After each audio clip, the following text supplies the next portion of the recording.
Jangan lupa like, komen, dan subscribe channel YouTube TVRI Bengkulu dan nyalakan lonceng notifikasinya.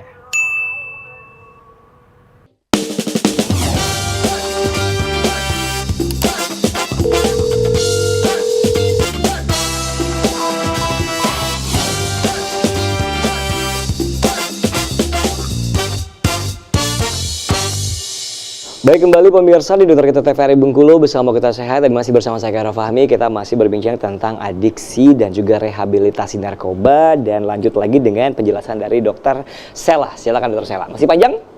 Enggak, sedikit lagi. Enggak ya? Oke. Oke ya. Nah, di sini ya, selain prefrontal cortex tadi, ini kita jelaskan sebenarnya fungsinya selain untuk judgmental, dia juga ada fungsi pemimpin.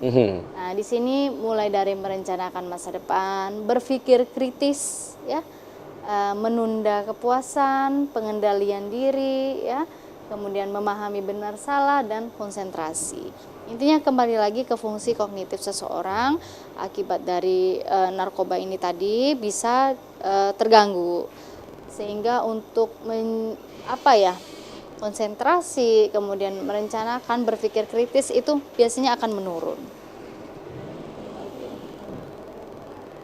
Nah, selain itu juga kalau misalnya terjadi kerusakan di prefrontal cortex ya, biasanya dia akan mengalami adiksi seumur hidup. Adiksi seumur hidup ini artinya candu seumur hidup. Aduh. Nah, ini dia. Kalau ini yang sudah ditakutkan ya. Betul-betul rusak ya. Kalau sudah betul-betul.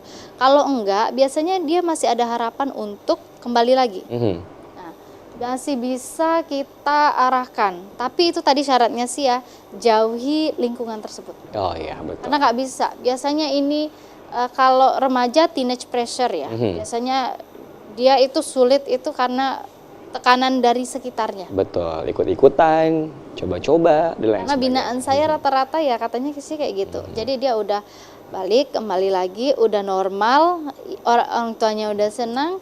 Kemudian setahun kemudian saya dengar dia udah maling lagi. Maling gas, maling lampu. Ternyata udah mulai make lagi. Saya tanya kenapa, itu dia. Dia bilang, saya kan ditanya terus sama grupnya. Akhirnya dia ngumpul lagi sama grupnya, dipaksa. Oke, nggak gaul ya, kalau nggak make ya kan?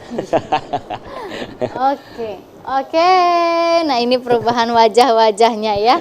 Ini perubahan wajahnya. Ini ya setahun. Nih jadi kayak gini biasanya.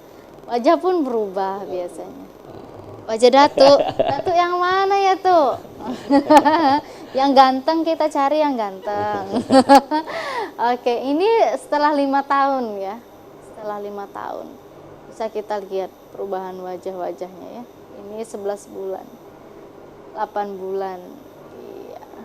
Intinya terjadi perubahan. Kalau kita lihat di sini wajahnya ya biasanya akan lebih tua ya, kemudian lebih tak terurus. Oke. Ini 2,5 tahun nih.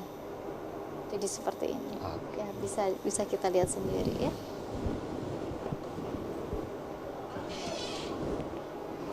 Oke, ini sebenarnya untuk yang saya katakan tadi.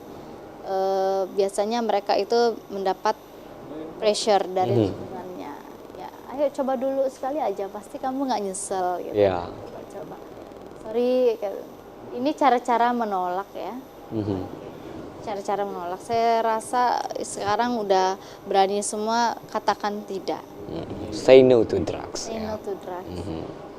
Oh, ini sebenarnya ini fase ketergantungan adiksi ya. Nah, fasenya itu sebenarnya ada fase yang pertama rekreasi, eksperimental. Dia coba-coba ya. Kemudian situasional. Kemudian intensif akhirnya dan kompulsif ke adiktif. Jadi dia sebenarnya fasenya itu nggak langsung ke adiksi. Tapi fasenya itu mulai dari ini dulu nih, coba-coba. Kemudian situasional, kemudian intensif, dan baru ke adiktif. Oke.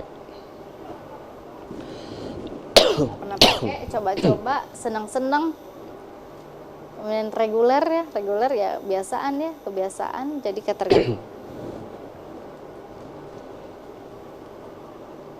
Oke. Iya, nih. Kita coba lihat nih dalam fasenya. Ini masih rekreasi ya, ini intensif, ini kompulsif. Kita lihat dulu, dia dicoba-coba. Dia dicoba-coba ada zat ada memang dalam otaknya. Tapi di sini dia masih ada pikiran ke pertemanan, ke sekolah, ke keluarga, ya, ke olahraga, ke pekerjaan. Masih sedikit normal lah ya. Masih sedikit normal, masih normal, masih sedikit zat. Nah, kemudian karena dia mulai menggunakan terus, Rutin. zatnya pikiran zatnya mulai bertambah. Pikirannya zat terus ya, mau nyari Iya. lagi, pengen lagi. Ini sudah jelas, pertemanannya tadi berkurang, sekolahnya berkurang, olahraganya berkurang, keluarganya berkurang, pekerjaannya berkurang, makanan pun berkurang ya. Nah, kemudian pada dia saat masuk ke fase sudah candu, semua hilang. Yang ada dalam pikirannya hanyalah zat. Bagaimana cara mendapatkannya lagi ya? Bagaimana ya hanya untuk berputar-putar bagaimana untuk mendapatkan zat itu. Betul. Dan inilah yang ditakutkan ya dokter ya. Ini yang kita takutkan, supaya mudah-mudahan kalaupun memang sudah ada yang menggunakan tidak termasuk ke dalam fase adiksi ini. Artinya keluarga kita masih ada, pekerjaan kita masih ada ya. Makanan, olahraga, semuanya masih ada di sekitar kita. Yang memang itu membutuhkan kita. Ini progresinya ya. Ini keinginan kuat untuk menggunakan zat ya.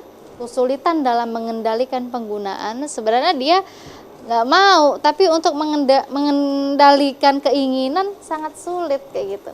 Kemudian dia lanjut tetap untuk menggunakan zat meskipun dia tahu konsekuensinya ini bahaya gitu ya. Kemudian dia memprioritaskan penggunaannya dibandingkan aktivitas dan kewajiban.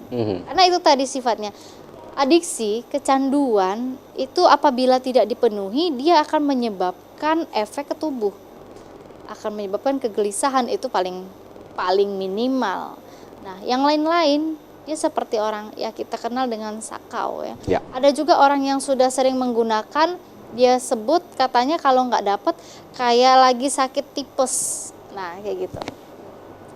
Kemudian toleransinya yang meningkat ya. Kadang-kadang terjadi kondisi putus zat itu tadi ya.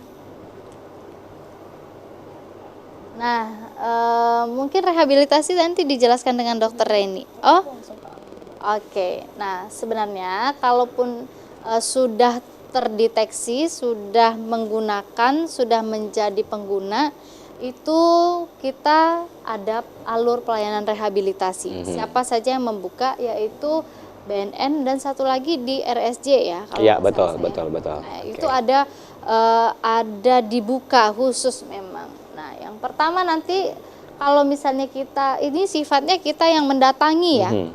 Entah itu kita membawa diri kita sendiri, datang sendiri, atau biasanya dibawa oleh keluarga kita. Jangan sampai dibawa aparat aja dok.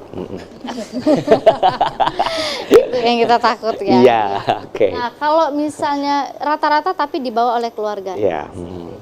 Nah, yang pertama biasanya kita akan, kalau pertama kali datang kita akan wawancara ya, pemeriksaan fisik, pemeriksaan urin, dan dari sana kita bisa menentukan rencana terapi. Karena berbeda-beda. Nanti setiap orang tergantung dengan tingkatnya.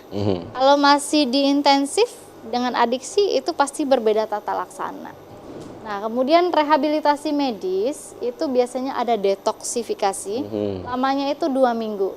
Ini untuk menata laksana kondisi akut. Karena pada saat orang kondisi akut itu timbul gejala seperti keringat dingin, gelisah ya, nyeri, mual, macam-macam gejala yang ditimbulkan.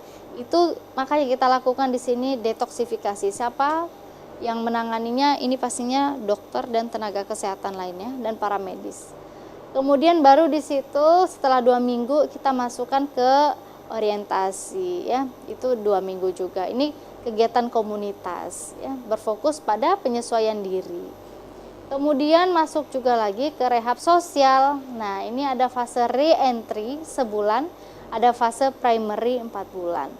Kalau re-entry itu biasanya dia tahapan akhir ya. Kalau fase yang primer ya, itu biasanya pada tahap ini baru mulai sosialisasi. Kemudian ada jadwal hariannya ya. Kemudian ada 3 tahap younger, middle, sama older. Berarti ini tergantung sudah berapa lama. Nah, mereka itu punya jadwal harian, punya terapi kelompok, punya seminar, punya konseling, dan departemen kerja. Departemen kerja itu tidak hanya, jadi orang tersebut pada saat direhab tidak hanya dibina mentalnya untuk tidak kecanduan lagi, bukan.